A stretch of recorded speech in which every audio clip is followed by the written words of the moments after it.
December comes the glimmer on her face. Assalamualaikum warahmatullahi wabarakatuh. Perkenalkan, nama saya Ahmad Ervandi dari Prodi Perbankan Syariah, kelas B, nomor absen 1. Yang saya hormati dosen mata kuliah Bahasa Indonesia Ibu Heni Trianingsih, dan seluruh teman-temanku yang saya sayangi dan saya cintai. Mengawali pertemuan pada pagi hari ini, marilah kita panjatkan puja dan puji syukur atas kehadirat Allah Subhanahu wa Ta'ala yang telah melimpahkan rahmat dan hidayahnya kepada kita sehingga kita bisa berkumpul bertatap muka kembali pada kesempatan pagi hari ini.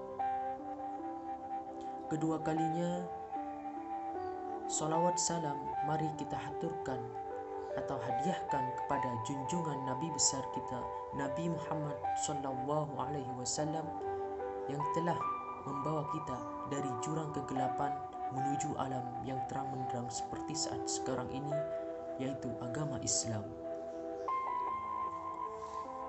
Yang ketiga kalinya, di sini saya akan menjelaskan ataupun memaparkan orasi ilmiah yang telah saya rangkai, yaitu dengan judul Pendidikan di Era Pandemi.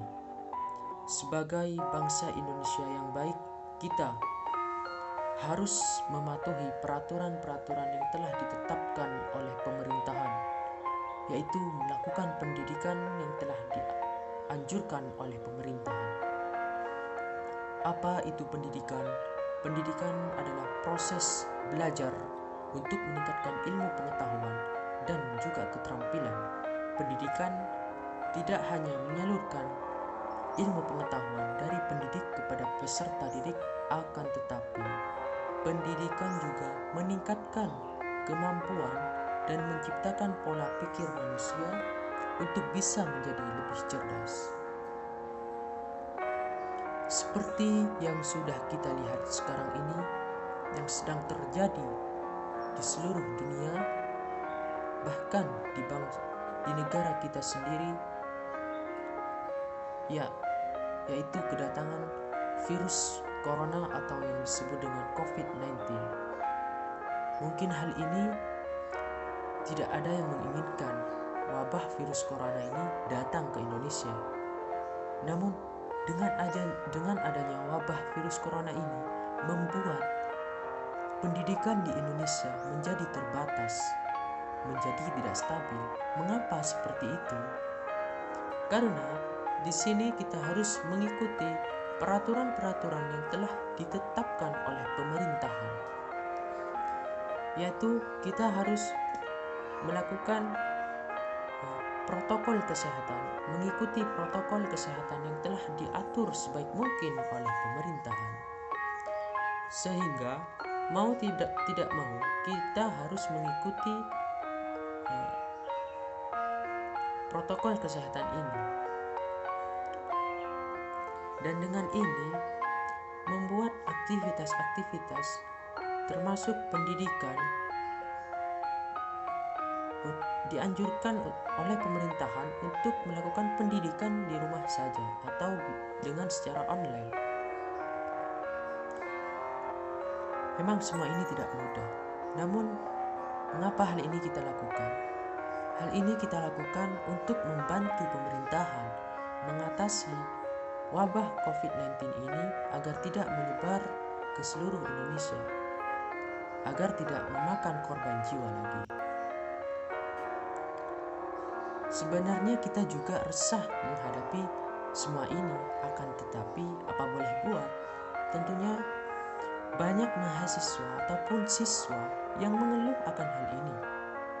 Tidak hanya siswa ataupun mahasiswa, guru, dosen, bahkan orang tua kita pun merasakan apa yang kita rasakan. Tentunya kita wajib mengapresiasi kerja keras yang telah mereka lakukan di tengah wabah COVID-19 ini. tentunya juga kita harus lebih bersemangat lagi dalam belajar, mencari ilmu pengetahuan. Memang semua ini nampak membosankan bagi kita, akan tetapi kita harus tetap berusaha untuk merubah semua ini. Dengan adanya sistem pembelajaran online ini, kita harus mengikuti pembelajaran ini dengan disiplin, dengan baik. Sebenarnya kita juga kesulitan dalam mencari sumber pengetahuan. Kita harus mencarinya sendiri, yaitu seperti buku, majalah, dan koran dan lain sebagainya. Belum lagi kita kesulitan dalam menangkap koneksi internet karena tidak semua daerah memiliki koneksi internet yang lancar.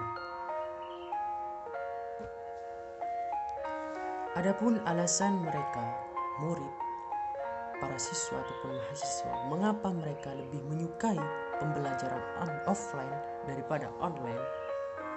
Alasannya karena mereka bisa bertemu dengan teman-teman mereka, kerabat mereka, bahkan mereka yang punya pacar ataupun yang lain sebagainya. Mereka bisa diberikan uang jajan oleh orang tuanya, dan bahkan mereka lebih paham dengan materi yang diberikan secara langsung, bukan dengan secara online. Belum lagi tidak semua siswa ataupun mahasiswa memiliki fasilitas yang memadai. Hal itu membuat orang tua mereka harus berbanting tulang, bekerja kesana kemari tanpa mengenal waktu. Untuk apa semua itu dilakukan oleh mereka, orang tua kita? Untuk memfasilitasi anak mereka agar supaya mereka bisa melakukan pembelajaran online. Mereka membelikan HP, laptop, dan lain sebagainya. Apakah kalian tidak kasihan dengan orang tuamu? Kalau saya kasihan. Maka untuk itu, mari kita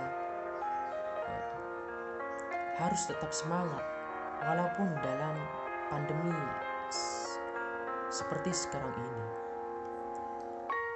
Kita harus tunjukkan kepada mereka, kepada orang tua kita, kepada dosen, kepada guru, bahwa kita bisa, bahwa kita mampu menghadapi semua ini.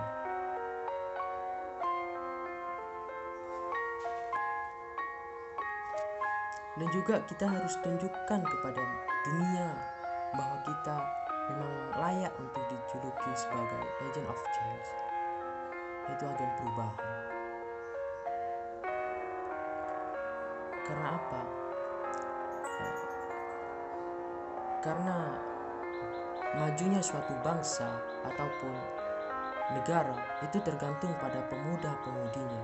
Jika pemudanya baik, maka negara pun kedepannya akan menjadi lebih baik. Akan tetapi jika pemudanya bobrok ataupun rusak, maka tidak menutup kemungkinan negaranya pun ikut rusak.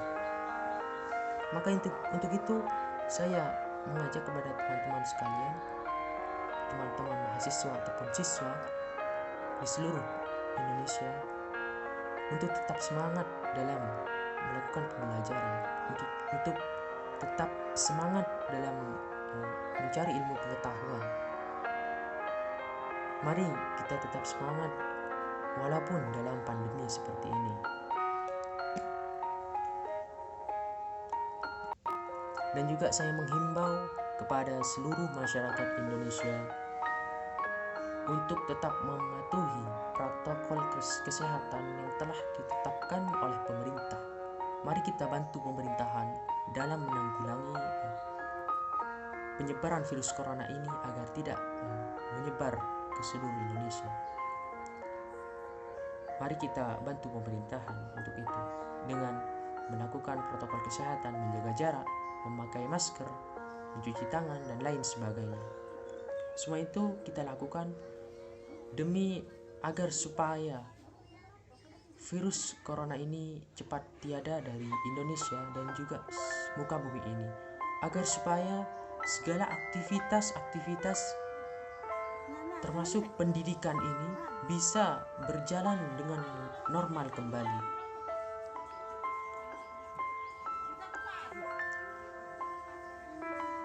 Ya, sekian orasi ilmiah yang bisa saya sampaikan. Atas segala kekurangannya saya mohon maaf. Jika ada kesalahan, saya mohon maaf. Assalamualaikum warahmatullahi wabarakatuh.